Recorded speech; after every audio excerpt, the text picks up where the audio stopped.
प्रेम से बोलिए शंकर भगवान की जय। मैया पार्वती की जय हो। नीलम दीदी हरेंद्र भैया की जय। और आइए बहना देखिए हाँ, एक सुधा शिष्या के कैसा भाव है कैसा?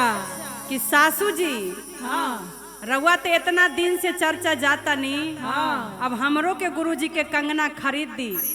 खरीद ले बारी। हाँ, काहे कि हमहू रात में गुरुजी के सपना देखनी गुरुजी है। एकरा के अकेले नहीं खेदे। जय हो जय हो। कैसे सुधा बहनी कैसे? सासू है कीन दाहो गुरु के कंगनमा अधरबई गुरु के ध्यानमा। सासू है कीन दाहो